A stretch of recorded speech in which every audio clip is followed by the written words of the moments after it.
میں ہوں عالیہ اور آپ دیکھ رہے ہیں بریکنگ بیریئرز. آپ سب کو اپنے پروگرام میں ویلکم کرتی ہوں. اس وقت رشیا اور یوکرین کا معاملہ جس طرح بڑھ رہا ہے اس کے متعلق سوچا نہیں جا سکتا تھا. اس کی وجہ یہ ابھی تک جو ایکسپرٹس اوپینین آ رہے تھے ہمارے پاس وہ یہی تھے کہ نہیں رشیا یہ کہہ رہا ہے وہاں پر فوج بھی بھیج چکا ہے لیکن اس کے باوجود جنگ کا خطرہ کم ہے. لیکن اب لگتا ہے کہ کچھ نہ کچھ ہو رہا ہے اور ہونے لگا ہے. اس کی وجہ یہ ہے کہ پریزیڈنٹ جو بائیڈن نے بھی ایک ایڈریس کیا، یعنی کہ ایک انہوں نے شارٹ سپیچ کی لوگوں کو بتایا اس حوالے سے جس میں یہ کہنا تھا امریکہ کا کہ ہم رشیا پہ سینکشنز لگانے جا رہے ہیں. اور دوسری طرف ایک اس کا یہ معاملہ بھی ہے کہ پاکستان کے ہمارے پرائم منسٹر رشیا پہنچ چکے ہیں، وہاں کا دورہ کر رہے ہیں. تو اس صورتحال میں یہ وزٹ کیسا ہے؟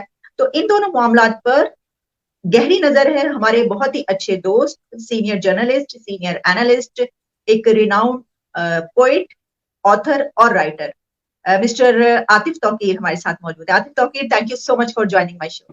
لائیے. عاطف، یہ جو ہم بات کر رہے ہیں میں دیکھ رہی تھی کہ بلکہ آپ سوشل میڈیا پہ بھی لکھ رہے تھے، آپ نے لکھا کہ جو بڑی عالمی جنگیں ہوتی ہیں ان کا جو سٹارٹ ہوتا ہے وہ اسی طریقے سے ہوتا ہے. تو کیا آپ سمجھتے ہیں کہ ہم کسی ایسے خطرے کی طرف آپ بڑھ رہے ہیں، پہنچ چکے ہیں ہم وہاں پر؟ دیکھیں، پہلی جنگ عظیم، بلکہ میں جنگ کے لیے عظیم کا لفظ استعمال نہیں کرنا چاہتا، پہلی عالمی جنگ میں کا آغاز ایسے ہی ہوا تھا.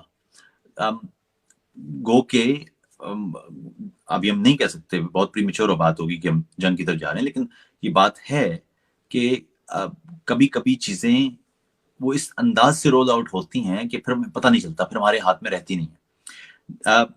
یہ پورا معاملہ اگر آپ عالیت دیکھیں تو کچھ چیزیں ایسی ہیں جو روس کی جنرل پر بات ہونے کی ضرورت ہے، لیکن کچھ ایسے چیزیں ایسی ہیں جو روس کا جو ایگریشن ہے، جو اس کا جو ایکسپینشن کا جو رویہ ہے پوٹن کا، وہ شو کرتی ہیں. تو اس لیے میرے خیال میں یہ جہاں پر بھی اب وہ پہلی عالمی جنگ تھی یا دوسری عالمی جنگ تھی، اس میں دو چیزیں بے حد اہم ہیں، اور وہ یہ ہیں کہ ڈپلومیٹک چینل وہ ہمیشہ فیل ہوتے ہیں تو جنگ ہوتی ہے. یہاں پر ڈپلومیٹک چینل بند نہیں ہوئے تھے، لیکن پوٹن کے اس کام کی وجہ سے، اس اقدام کی وجہ سے وہ تقریباً بند ہو گئے. اور اگر ایسا ہوتا ہے اور یہ ڈیڈ لاک پیدا ہو جاتا ہے تو پھر اس کے علاوہ کیا چارہ ہوگا کہ یہ جو معاملہ ہے یہ مزید کشیدگی کی طرف جائے گا اور اشتعال انگیزی کی طرف جائے گا. اب اس کے دو پہلو ہیں جن کو دیکھنے کی ضرورت ہے. روس کے اس اقدام کی وجہ سے نیٹو ممالک وہ ایک دوسرے کے زیادہ قریب آ جائیں گے، اور اس کی وجہ یہ ہے کہ ماضی کے مقابلے میں کئی ایسی ریاستیں جو بہت ڈھیلے ڈھالے انداز میں تھیں اب وہ رشیا کو ایک خطرہ سمجھیں گی. اور اس کی مثال فن لینڈ کی ہے. فن لینڈ نے فوری طور پر نیٹو میں آنے کا اعلان کیا کیونکہ اس سے پہلے وہ زیادہ انٹرسٹڈ نہیں تھے. اسی طرح ایسی ریاستیں مشرقی یورپ کی جو روس کی طرف کچھ جھکاؤ رکھتی تھیں اب وہ اسے خطرہ سمجھتے ہوئے دوبارہ جو نیٹو کی مضبوطی ہے اس کی طرف جائیں گی.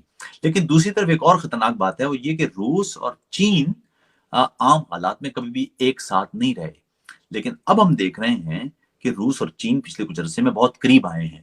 ابھی حالیہ جو پوٹن نے دورہ کیا تھا بیجنگ اولمپکس کے موقع پر، اس میں بھی جو ڈکلیریشن آئی اس میں دونوں ممالک نے ایک دوسرے کے ساتھ تعلقات میں وہ جو لفظ تھا وہ تھا کہ فرینڈشپ ود نو لمٹس، یعنی ہم ماضی کے مقابلے میں اب بغیر حد کی دوستی کریں گے. آپ یہ دیکھیں کہ ماضی میں کتنی ایسے کئی کام ہوئے ہیں جس میں چین نے روس کا ساتھ نہیں دیا تھا. مثال کے طور پر کریمیا کا جو علاقہ روس نے اپنے قبضے میں لیا، چین نے اسے تسلیم نہیں کیا تھا. لیکن اب دیکھنا یہ ہوگا کہ آئندہ چین کس طرف جاتا ہے. ایک اور چیز بھی، اور یہ کہ چین چونکہ ایک اقتصادی قوت بننا چاہتا ہے، وہ براہ راست مخاصمت اور براہ راست مغربی دنیا کے ساتھ جھگڑا نہیں چاہتا. یہ بھی دیکھنا ہوگا کہ وہ روس کے لیے کس حد تک اس معاملے میں آگے بڑھتا ہے. اور اب جب کہ آپ نے خود ہی کہا کہ سینکشنز مغربی دنیا کی طرف سے، امریکہ کی طرف سے لگی ہیں، یہ سینکشنز اس وقت کامیاب ہو سکتی ہیں اگر چین مغربی دنیا کے ساتھ ہو. یاد رکھیے گا کہ چین دنیا کی دوسری بڑی اکانومی ہے. اگر چین اس معاملے میں روس کا ساتھ دیتا ہے تو یہ سینکشنز اتنی زیادہ طاقتور نہیں ہو پائیں گی، کیونکہ چین کے مالیاتی ادارے، چین کے تجارتی راستے، وہ سب روس کو اگر مہیا رہے تو یہ سینکشنز، یہ پابندیاں उतनी ज्यादा मजबूत नहीं हो पाएंगी। तो आपके ख्याल में चाइना किसका साथ देगा? क्या चाइना रशिया का साथ देगा या अल्टीमेटली चाइना यूक्रेन के साथ जाएगा? क्योंकि ये जो कैंप बन रहा है, जो आपने जिस कैंप की बात की, जिसमें जिस तरह हम कहते तो ये हम किसी कैंप का हिस्सा नहीं, लेकिन बहुत अच्छे तरीके से हम जानते हैं कि चाइना के कैंप का हिस्सा है। तो इस वक्त हम अमेरिका से दूर होके तो अब चाइना, रशिया, पाकिस्तान, ये जो एक कैंप है, तो आपको लगता है कि चाइना रशिया के साथ नहीं जाएगा? दो मामलात हैं अभी। पहले आप पाकिस्तान की बात कर रही हैं या चीन और रूस के ब्लॉक की बात कर रही हैं? पहले चाइना और रशिया की बात। देखिए, चीन और रूस का मामला ये है कि चीन के पिछले कुछ अरसे में अमेरिका के साथ ताल्लुकात मुसलसल खराब हुए हैं। गालिबन ये मगरबी दुनिया और खासतौर पर अमेरिका की नादुरुस्त पॉलिसी थी कि उसने अपने हरीफों को एक साथ जोड़ दिया है। अगर रूस की इकदाम की वजह से नेटो ममालिक एक दूसरे के करीब आए हैं, तो ये भी याद रखिए कि पिछले कुछ अरसे में अमेरिका की पॉलिसियों की वजह से रूस और चीन एक दूसरे के करीब आ रहे हैं। ये ज्यादा खतरनाक बात है मेरी निगाह में, क्योंकि इससे पहले ये हमेशा बेहतर रास्ता ये होता है कि आपके दुश्मन वो कभी भी मुज्तमे ना हो जाए। दुश्मन ममालिक अगर इकट्ठे होकर एक इत्तेहाद बनाते हैं तो ये मगरबी दुनिया के लिए खतरे की घंटी होगा। मुझे लगता है कि पिछले कुछ अरसे में अमेरिका और चीन के जिस अंदाज की खासतौर पर इक्तिसादी शोबे में, और फिर साथ ही आप जानते हैं कि जो जनूबी बहरा चीन है, वहां पर जिस अंदाज की कशीदगी रही है, फिर ताइवान के मामले में जिस अंदाज की कशीदगी रही है, जापान के साथ और चीन के दीगर हमसायों के साथ जो चीन की एक्सपेंशन है उस पर, अफ्रीका के मामले पर, तो हमें लगता है कि चीन और रूस माजी के मुकाबले में करीब आएंगे और दुनिया दोबारा से बायपोलर दुनिया की तरफ जा रही है। और जाहिर है अगर ऐसा होता है तो एक बार फिर हम सर्द जंग की तरफ लौट जाएंगे। ठीक।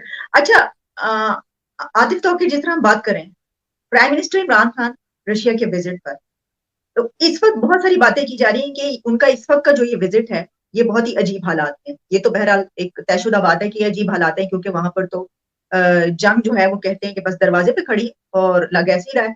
तो इस सूरत हाल में अमेरिका के तरफ पीठ मोड़ के रशिया की तरफ चले जाना, यानी अगर वहां का विजिट है इस सूरत हाल में, तो जहां दूसरी तरफ अमेरिका बार बार ललकार रहा है, वो तो कह रहा है कंट्रीज को कि इस तरह हमारे खिलाफ कोई ना जाए, तो इस पे आप क्या समझते हैं? पाकिस्तान पे किस किस्म के असरात मरतब हो सकते हैं?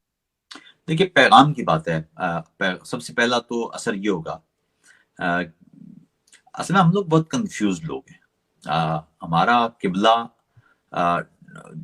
किबला काबा डॉलर रहता है या पैसे रहते हैं, सरमाया रहता है हमारा। इससे हमारे दोस्ती का मयार ये है कि हमारा प्राइम मिनिस्टर या हमारे यहाँ कोई रहनुमा किसी मुल्क में जाता है तो हमारे यहाँ कहा जाता है कि तो वहां जाने का फायदा क्या होगा, हमें मदद कितनी मिलेगी, पैसे कितने मिलेंगे। तो हमारे यहाँ तो क्राइटेरिया ये है।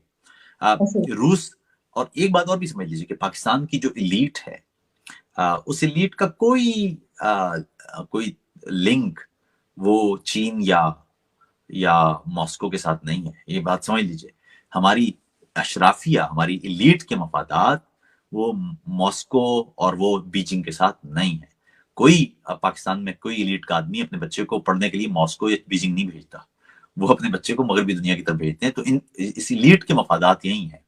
दूसरी बात यह कि पाकिस्तान की तारीख में आज तक पाकिस्तान कभी भी किसी दूसरे ब्लॉक में गया ही नहीं है। पाकिस्तान हमेशा डांवर डोल रहा है, लेकिन जहां डिसाइसिव बात आई है, पाकिस्तान ने हमेशा मगरबी ब्लॉक का ही साथ दिया, कैपिटलिस्ट ब्लॉक का ही साथ दिया। इस वक्त नादुरुस्त काम यह है कि इस वक्त जबकि पूरी दुनिया रूस के सामने खड़ी है, रूसी एक मुल्क एक सॉवरेन स्टेट की सॉवरेनिटी वायलेट कर रहा है, और एक नया एक और जो प्रेसिडेंट है वो ये सेट हो रहा है कि जिसकी ताकत है वो कुछ भी कर सकता है। तो अगर ये इसको मान लिया जाए कि ताकत के जोर पर आप जोग्राफियाई सरहदें तब्दील कर देंगे, तो फिर कल की दुनिया तो बहुत तारीख दुनिया होगी। अब हम पिछली सदी की दुनिया में नहीं है कि जहां ताकत के जोर पर हम लकीरें खींच देते थे। अब दुनिया 21वीं सदी में बहुत सेटल्ड दुनिया है। रियासतें एक दूसरे को तस्लीम करती हैं, फिर तस्लीम करने के बाद अगर आप उस लकीर को नहीं मानते और अपने प्रॉक्सीज के जरिए उस किसी इलाके को کاٹ دیتے ہیں، جیسے کہ مشرقی یوکرین میں ڈونیٹسک اور لوگانسک کے علاقوں کو روس نے پہلے وہاں اپنی حمایت یافتہ ایک بغاوت شروع کی، اور وہ جو روس اور روسی زبان بولنے والے اور یوکرینی زبان بولنے والوں ان کے درمیان جو پہلے سے کشیدگی تھی یوکرین میں، اس کو انہینس کیا، اپنے فوجی بھیجے اس روسی بولنے والے باغیوں کے لباس میں، اور اب تو خیر آفیشلی بھی بھیجے گا۔ لیکن اہم بات یہ ہے کہ ایسے موقع پر پاکستان کا روس کی طرف جانا وہ خطرناک میسج تھا۔ لیکن ساتھ ہی یہ بھی دیکھ لیجئے کہ اس وقت جبکہ عمران خان ماسکو کی طرف جا رہے ہیں تو جنرل باجوہ برسلز میں ہے، تو اس لیے آپ یوں سمجھ لیجیے کہ خدا کا شکر ادا کیجیے کہ دنیا عمران خان کو سنجیدہ نہیں لیتی، ورنہ تو پیغام بڑا مشکل ہوتا۔ تو اس کا مطلب یہ ہوا کہ یہ بیلنس ہو رہا ہے، بیلنس کرنا پڑا ہے کہ اگر یہاں پر جو ہے وہ وزٹ کرنا ہی کرنا ہے، ضد نہیں چھوڑنی، تو پھر دوسری طرف اس طرف جانا پڑے گا کچھ اس طرح کی۔ دنیا کو بتانا تو ہوگا نا کہ صاحب ہم تو ہمارا جو نا وہ کہتے ہیں نا وہ بھوکے کا مذہب روٹی، تو ہمیں وہ آج میں ایک انٹرویو میں دیکھ رہا تھا، عمران خان سے انہوں نے پوچھا، غالباً ایک روسی ٹی وی نہیں انٹرویو میں پوچھا کہ آپ کا اس معاملے میں کیا ہے، تو انہوں نے کہا کہ ہمارا کیا تعلق ہے اس کے ساتھ۔ یعنی آپ امیجن کریں کہ آپ ایک ملک کی سوورنٹی وائلیٹ ہو رہی ہے اور پرائم منسٹر عمران خان کہہ رہے ہیں کہ جی ہمارا کیا تعلق ہے، وہ تو روس جانے اور یورپ جانے ہمارا۔ تو یہ بڑی عجیب بات ہے۔ کل یعنی اس کا مطلب ہے کہ پاکستان کا کوئی حصہ اگر کوئی اور طاقتور ملک اس طرح لے لے تو یہ تو وہی آپ نے تو اس کو لیجیٹیمائز کر دیا ہے کہ طاقت کے زور پر کچھ بھی کیا جا سکتا ہے۔ پیغام بہت برا ہے یہ، اس موقع پر کم سے کم دیکھیے اصول کچھ نا، ان اصولوں کو کبھی بھی پامال نہیں کرنا چاہیے۔ اصول یہ ہے کہ طاقت کی زور پر کسی ملک کی جغرافیے کو تبدیل کرنا، اس ملک کی سرحدوں کو وائلیٹ کرنا، یہ کسی صورت نہیں ہونا چاہیے۔ یہ کوئی بھی کرے وہ غلط ہے۔ تو اگر آپ اس کو جائز کرنے دے دیں گے یا آنکھیں بند کریں گے تو کل یہی دلیلیں آپ کے خلاف استعمال ہوں گی۔ اچھا، اس میں ایسا لگ رہا ہے کہ بڑے ہم کنفیوز ہیں۔ اس کی وجہ یہ ہے کہ ایک طرف جہاں یہ معاملہ جس طرح آپ نے اس انٹرویو کا ذکر کیا، جہاں انہوں نے ایک یہ بات کی، وہیں اس کے ساتھ انہوں نے ایک اور بات بھی کی کہ ان سے جب پوچھا گیا تو کہتے ہیں کہ میں تو جو آپشن ہے وہ پیسفل آپشن ہونا چاہیے، جنگ اور اس کے اوپر تو میں بلیو ہی نہیں کرتا، اور اگر کوئی بڑا لیڈر ہوگا تو وہ اس طرح کے معاملات کو سنبھال لے گا۔ تو اس سے کیا پتا چلتا ہے کہ کیا وہ پریزیڈنٹ پوٹن کو بڑا لیڈر نہیں سمجھ رہے، اور پھر یہ کہنے کے بعد وہ وہیں پر جا رہے ہیں، کیونکہ اگر آپ یہ کہتے ہیں کہ بڑا لیڈر جو ہے وہ تو سنبھال سکتا ہے، تو اگر وہاں پر اس طرح کے تو حالات نہیں ہے نا، پریزیڈنٹ پوٹن تو بار بار جو بات کر رہے ہیں وہ بالکل اس سے اپوزٹ ہے۔ تو ایک بات انہوں نے یہ بھی کہہ دی۔ اچھا، اسی کے ساتھ ایک اور بات آپ جب اس کا بھی جب ساتھ میں جواب دے دیجیے گا کہ ایک اور بات انہوں نے یہ کہی بار بار کہ ہمارا کسی کیمپ سے تعلق نہیں۔ اسی انٹرویو میں وہ یہ بتانا چاہ رہے تھے کہ ہم امریکہ کی طرف نہیں ہیں، تو کیا وہ یہ ظاہر کرنا چاہ رہے ہیں کہ ہمارا جھکا ہوا رشیا کی طرف ہو گیا تو ٹھیک ہے کوئی بات؟ دیکھیں میں پھر بتا دوں کہ جو اسٹیٹمنٹ ہے نا، جو ایک یوں سمجھے کہ ذمہ دار ریاستی رہنما ہوتا ہے، اس کا رویہ بالکل مختلف ہوتا ہے۔ یہ غیر ذمہ دارانہ رویہ ہے۔ پہلی بات یہ ہے کہ اس موقع پر جب دنیا کا کوئی بھی رہنما اس طرف نہیں جا رہا، آپ جا رہے ہیں، تو آپ یہ پیغام دے رہے ہیں کہ آپ ایگریسر کے ساتھ ہیں، آپ وکٹم کے ساتھ نہیں ہیں۔ اور دوسری بات یہ ہے کہ آپ یہ کہہ رہے ہیں کہ ہمارا تو اس سے تعلق نہیں ہے۔ تعلق تو ہے، تعلق نہیں ہے تو آپ کیسے جا رہے ہیں اس وقت؟ تو مجھے لگتا ہے کہ یہ ایک غیر ذمہ دار رویہ ہے۔ لیکن پھر میں بتا دوں کہ چونکہ اس موقع پر اس وقت دنیا جانتی ہے پاکستان کی صورتحال، اور دنیا کے تمام ممالک ان کو پتا ہے کہ کس کے ساتھ ڈیل کرنا ہے اور کون ہے اصل میں پاکستان میں اسٹیئرنگ کس کے ہاتھ میں۔ تو اس لیے وہ ڈیل بھی فوج کے ساتھ کرتے ہیں۔ عمران خان نہ پالیسی بنا رہے ہیں، نہ عمران خان کے پاس کوئی اس طرح کی سچ کوئی وہ ہے۔ معاملہ یہ ہے، یا کم سے کم پرسپشن یہی ہے کہ عمران خان کے ہاتھ میں کچھ نہیں ہے۔ تو اس لیے وہ اس انداز کا پیغام جو جا سکتا تھا وہ شاید اس طرح سے نہیں ہوگا، کیونکہ دنیا میں پھر بتا دوں کہ اتنا زیادہ سنجیدہ نہیں لیا جاتا، کسی بھی پاپولسٹ لیڈر کو نہیں لیا جاتا، یا پاپولسٹ لیڈر کے بیانات کو نہیں لیا جاتا۔ دنیا نے تو ٹرمپ کے بیانات کو سنجیدہ نہیں لیا تھا۔ آپ نے دیکھا ہوگا کہ ایک وقت میں ٹرمپ لکھتے تھے لیکن وہ ان کی بات کو سنجیدہ نہیں لیتے تھے۔ اسی طرح آپ دیکھیں تو بھارت کے کئی رہنما ہیں، وہ کچھ کہتے رہتے ہیں، لوگ ان کو سنجیدہ نہیں لیتے۔ تو اس لیے وہ اس انداز کی سنجیدہ پیغام نہیں جاتا۔ لیکن اہم بات یہ ہے کہ پاکستان کے لحاظ سے، پاکستان کے مستقبل کے لحاظ سے یہ بات ٹھیک نہیں ہے۔ ये बात ठीक नहीं। अच्छा, अब इसी में चलिए एक आखिरी सवाल मैं आपसे करना चाहूंगी कि जहां हम ये सब कुछ देख रहे हैं वहीं पर हम ये जानते हैं कि हमारी इकोनॉमी जो है वो तो डिपेंड करती है अमेरिका पे। यानी ये है कि हम IMF प्लान तो हमने एक लिया, कई मर्तबा ले चुके, और आगे भी कहा जा रहा है कि इसके बाद लेना ही पड़ेगा, और फिर कर्जों पे कर्जे, ये सब भी मौजूद है, और फिर ये कि कहीं ना कहीं बहरहाल फिर भी हमें कुछ ना कुछ अमेरिका पे डिपेंड करना पड़ता है। तो इस सिचुएशन में जब हम इस तरफ हमारा टिल्ट हो रहा है, मतलब बेशक रशिया के साथ हम आगे ना भी चल पाए या हम सिर्फ ये एक विजिट तक की बात रह जाए, लेकिन फिर भी आपको लगता है कि अमेरिका के साथ ताल्लुकात पाकिस्तान के बेहतर हो सकेंगे? क्योंकि एक बात ये भी कही जा रही है कि दरअसल प्राइम मिनिस्टर जो है वो तो उस बात से, क्योंकि बहुत ज्यादा उनको तंग किया उस बात ने, जो बाइडेन की कॉल नहीं आई, और उसको उन्होंने जो है वो काफी सीरियसली लिया। तो इस वक्त भी वो यही बताना चाह रहे हैं जो बाइडेन को, कि देखिए कॉल आप नहीं करते तो ना करें, मैं तो ठीक है, मैं तो इधर आया हूँ, अब हमारे लिए यही ठीक है। तो आप समझते हैं कि पाकिस्तान और अमेरिका के ताल्लुकात जो है अगले जो आप समझ लीजिए करीबी मुस्तकबिल है उसमें बेहतर होने के इम्कान? देखिए, पाकिस्तान ने आज तक ना आलिया एक क्लाइंट स्टेट के तौर पर पाकिस्तान ने बिहेव किया है। पाकिस्तान हमेशा ये कहता है कि हमसे काम करवा लें और उसके हमें पैसे दे दें। पाकिस्तान ने अपनी इकोनॉमी पर तवज्जो नहीं दी, नॉलेज इकोनॉमी पर तवज्जो नहीं दी, ह्यूमन रिसोर्स पर तवज्जो नहीं दी।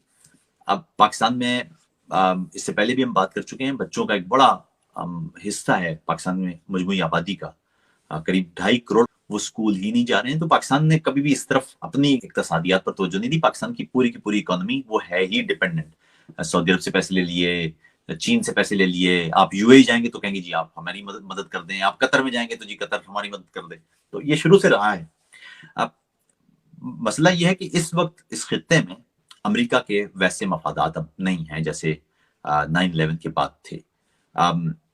अभी पाकिस्तान ने कोशिश की कि तालिबान की सूरत में अमेरिका को दोबारा से एंगेज किया जाए वहां पर, लेकिन अमेरिका इस मामले में नहीं है। अमेरिका में मैं इससे पहले भी मैंने कुछ वीलॉग्स में भी बताया था कि 2018 में जब मेरा अमेरिका जाना हुआ, बहुत सारे आम लोगों से भी वहां मुलाकातें हुई, यूनिवर्सिटी प्रोफेसर के साथ, दीगर जो पॉलिटिकल एलीट है। वहां पर एक बात बहुत वाज़ेह थी और वो ये थी कि दुनिया में बेशुमार ममालिक हैं वहां पर शिद्दत पसंद हुकूमत कर रहे हैं, अमेरिका खुद से कोई फर्क नहीं पड़ता। मसला यह है कि अमेरिका में पर हमला किसी जगह से नहीं होना चाहिए, जहां होगा हम वहां पर जाएंगे। तालिबान ने हमें इश्योर कर दिया है कि अब हमारे यहाँ से हमला नहीं होगा। अब जिस तरह ईरान में एक मुस्लिम कदामत पसंद हुकूमत है, तो वहां पर भी हो जाए तो हमें फर्क नहीं पड़ेगा। तो मसला मैं सिर्फ बताना ही चाह रहा हूँ कि अमेरिका अपने मफादात के तहत पाकिस्तान को या किसी भी मुल्क को इंगेज करता है। इस वक्त इस खित्ते में अमेरिका के मफादात सिर्फ ये हैं कि चीन का असर और रसूख ना बढ़े, इससे ज्यादा नहीं है। ऐसे में अगर पाकिस्तान ये इशारा देता है कि वो अमेरिका के साथ नहीं है, वो चीन के साथ है, तो होगा ये कि मुस्तकबिल में मसला वही तो है कि पाकिस्तान की जो एलीट है वो डिपेंड करती है मगरबी दुनिया पर, और अगर आप ये मैसेज देंगे और वो आपको छोड़ देते हैं, तो फिर देखना ही होगा कि क्या वाकई आपके मफादात, आप अपने बच्चों को बीजिंग के स्कूल में भेजना पसंद करेंगे। अगर करेंगे तो बहुत अच्छी बात है, लेकिन वो मुझे लगता है कि इतना आसान नहीं है। पाकिस्तान नेचुरली वो कभी भी उस ब्लॉक में ना जा सका है, ना जा सकता है।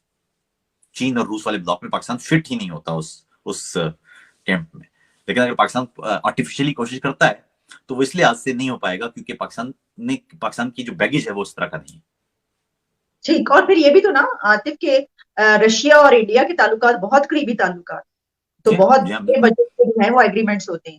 तो मैं नहीं समझती कि जो है इंडिया भी पसंद करेगा और पाकिस्तान को इस तरीके से जगह मिल भी पाएगी रशिया के नहीं, पास। वो पाकिस्तान की जो अपनी हिस्ट्री है और पाकिस्तान ने जिस अंदाज से सर्व किया है रूस के खिलाफ, वो अगर वो इतना आसानी से तो ज़ाहिर नहीं धुल सकता। वो तो मैं बता रहा हूँ कि नेचुरली पाकिस्तान कभी भी उस ब्लॉक में नहीं हो सका। पाकिस्तान हमेशा से दूसरे ब्लॉक में रहा है। और वो फिर मैं बता दूं कि आप देखिए ना कि आपकी यहाँ एलीट का, पाकिस्तानी एलीट का कोई मफाद ही नहीं है उस तरफ, और एलीट नहीं फैसले करने होते हैं।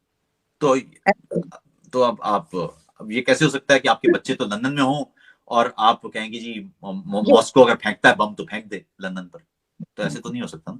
ऐसा नहीं हो सकता, और ऐसा भी तो नहीं हो सकता ना कि एक दफा आपने रशिया के खिलाफ जिहाद कर लिया डॉलर से, और अब आप कहेंगे अब हम अमेरिका के खिलाफ जिहाद करेंगे दूसरी जगह से उनके पैसे लेकर। नहीं, हम तो तैयार हैं इसके लिए। बस सर अब बात ये कि हम तो जिहाद के लिए तैयार रहते हैं। आप डॉलर दें, पैसे दें, हमसे किसी के खिलाफ भी जिहाद करवा लें। तो आपने आज वो देखी ना, वो जो स्विस लीक्स हैं वो क्या जी बता रही हैं। कि देखिए किस तरह से जादू है। आपको पता है जनरल अब्दुल रहमान के बारे में तो ऐसी बिला वजह ऐसी स्विस लीक्स वाले अफवाहें उड़ा रहे हैं ना, हमारे जो हारून रशीद साहब है वो तो कह रहे हैं कि वो तो उनके जब मैं जाता था तो आटे का कनस्तर जो है खाली होता था और मैं मुझसे वो कुछ 100-200 रुपया उधार मांगा करते थे और जब वो एक दफा पकाया करते थे वो कई दिन तक चलता था। ऐसी बात, हाँ, तो हारून चलिए रशीद तो कुछ भी कह सकते हैं। बहुत शुक्रिया आपका Atif Tauqeer, thank you so much. आप अपने ब्लॉग्स तो करते हैं बड़े जबरदस्त, हम देखते रहते हैं। तो चलिए आज हमारे प्रोग्राम में भी आप शरीक हो गए, थैंक्स अ लॉट। बहुत बहुत शुक्रिया आलिया, आदाब।